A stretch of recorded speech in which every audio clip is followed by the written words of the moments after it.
Hi, it's Rob Anderson again, and we're busy with the Why People Fail Online video training and in inverted commas rant series. I'm going to try to squish some of these into one video now because we're getting to where it's kind of obvious. So, why people fail online, give up too easily. It's far too easy. They don't go through their training properly because they didn't believe it was going to work. They don't set up the basics or the research properly, and of course, that give up easily. They give up when they find out that they actually have to work all day. It's a duh moment. And then they don't kind of really give it a full 6 month or a year commitment. If you've chosen, and in my training you'll find out if it's a 6 month or a 3 week one, but if you've chosen a business model that is authority blogging, you're kind of going to be in for it for a year before you've got 300 or 400 or 500 pages published, all of them in a specific way. You're going to work very, very hard for a whole year, but follow that right, and at the end of a year you will be anywhere between probably $5,000 and $20,000 a month income. And there's no promises, but hey, wow, okay, how cool would that be, right? So don't give up easy. Next one is kind of obvious. Don't rush and do shabby work. No researching, no spell checking. Oh, that's me, my bad. If you go back through all of this training, you'll find 20 spelling mistakes. Even worse, I spell check. And then I wait, and a week later I spell check it again and find out there's words I never even heard of in there. So I fix that, and yeah. Poor research for a page. Guys, if you want people to believe what they're reading or believe what you're saying, make sure you know what you're talking about. Research it. I love this. I tell clients, okay, I need, or worse, I pay people to write copy for me, for pages. I pay them. And a day later I get 5 pages. I think, well, that's quite quick. And they just copied and pasted somebody's website's online. And when you tell them you can't copy and paste, why not? And I said, because it's not your writing, you're stealing it. And Google doesn't like that. Oh, and no matter how many times, people with a copy-paste mentality, half the time can't be fixed. It's that sort of a cowboy gung-ho stupidity attitude. Badly spun articles. Now, this is huge controversy. People, experts, new, young, old, poorly educated ones.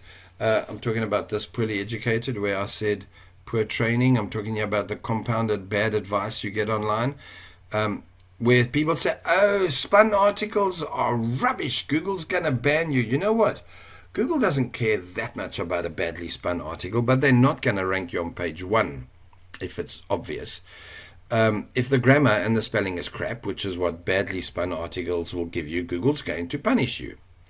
But more importantly, the public's going to punish you. People can't read or don't want to read content that doesn't make sense. Now, I get the urge to do badly spun articles often because, when you're running out of time and you think, oof, I really need content. Oh, crap. So, let me say this. You can spin an article, hand spin it, that it is stunningly powerful. It's going to take you a day to plan it and to set it up and to spin it into 100 versions. But how cool would that be? A single day's work and you've got 100 articles that can be reused in a variety of different ways. So yeah, bad work, fine. Good work works. Right, then, you quickly think, oh, let me post a page, and then you don't put any images or videos or anything extra on it. There's no oomph on the page. People pitch up, they look at it and think, and they click out of it in 8 seconds. Google knows that. Google punishes you. You need to have people, it's called sticky. You want them. One of my websites is averaging 6 minutes per visitor. Damn, I freaking love that. It means I said the right stuff, right? Well, they're all slow readers. Sorry, my bad. Shut up, Rob. I'll put that permanently on video, my bad. Right, and then treating the business with no respect. That's their own business. There's your rushing and shabby work. If you think it's going to be a rubbish website, you know what? It probably will. Right, done. Let's jump to, because I'm only on 4 minutes. Unwilling to try alternative ways. Okay, so this is not a huge thing. If you've done all of this correctly, you won't fail by not ever trying podcasting. But if you've already got your website up and running, you're already into your second month and you got into the daily routine, you're churning out your 2 pages a day, or you're making your 3 videos or whatever it is, and it's working beautifully. Well, you can't be sure yet because it's only your first or second month. But at that point, if you've got the time, go out there and look if it's wise to go ahead and do Google stacking, or to start to do multiple places like Tailwind that will share your Instagram products. You get where I'm going? Look at them. By blocking them off, you'll stop growth. It's not going to cause you to fail. So let me get out of there quickly. Fail to seek help. If you get stuck, find a mentor, guys. They're not a free channel on YouTube, so normally a mentor is going to cost you a bit of money. Rabbit holes and going sideways. Okay, now I'm very, very, very good at this. I could do a thesis on rabbit holes. I will start off the day thinking, okay, today I'm going to... Here's a good example. This, why people fail online. I probably should be showing you images for this. But I'm too scared to go and look for images on failure. Because while I'm finding and downloading images on failure, I'm going to see images on, I've got no idea, travel. And then I'm going to think, ooh, I started that travel website. You get where I'm going? It's far too easy. Worse.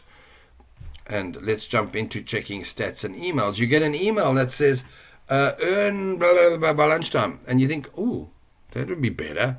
So you click on the email, it sends you to a sales page. You're looking at that.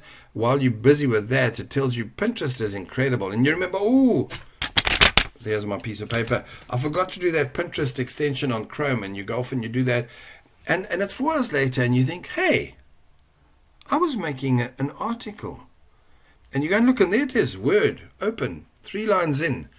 Or I was downloading images. It's far too easy to get sidetracked, guys, far too easy. I can't tell you how to fix it, because I'm not so good at fixing it myself. I find the best way for me, by the way, and this is a personal thing, is to do a to-do list for the day. Make the easiest, quickest things first, so I can do something that will take me 2 minutes, tick it off, feel good. Do the next thing, takes 4 minutes, do it, tick it off, feel good. Now I'm feeling like, yay, I'm on a roll today. And I am, because I'm getting my to-do list done. I'm not off down the rabbit hole looking at steampunk tattoos as a business option. Take care of that. Checking stats. Oh, come on. I know for a fact that there was times back in the beginning, I'm now over that, where every single day I'd spend an hour checking to see if I've had page visitors and views. You know what? Your bank balance will tell you. You'll get a thing from PayPal that says, you've got a payment. Not quite, but yeah.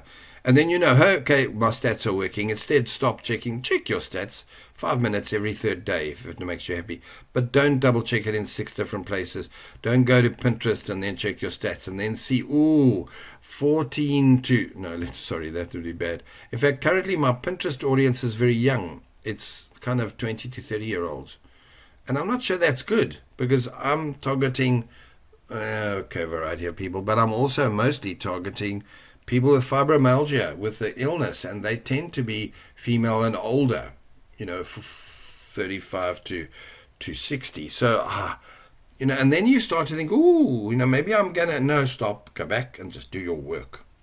Go back to your planning and make sure you do what you have to do. Social media time wasting is too obvious. Down in the bottom here, Facebook sends you a thing that says, Gavin commented on your Facebook post. And then you can see the dirty LOL comment and you think, hey. So what do? You sail over to Facebook and you reply and then you remember this and suddenly you realize it's an hour later and you're watching a video on rocket stoves. Don't do that. Hell, at 9 minutes, I'm going to finish all of this in one shot. Shiny objects. Guys, you get an email that says earn $3,000 by lunchtime and you go off and you think, oh, that sounds lovely and it's only $9 and you buy it and you go and you watch half the course and then you realize he's not making total sense. Now, by the way, with shiny object syndrome, I was an addict falling for it back in the beginning. I did. I used to buy endless stuff and I learned endless bad advice and good advice. But eventually, by absorbing it for years, I started to learn to recognized the style of the bad shiny object guys and the good ones. I obviously started to learn who I could trust and who I could refer. So there are people, for example, groups of them that self-promote each other. So when you get to a course and those 5 guys are always promoting that course, I've learned to not trust it.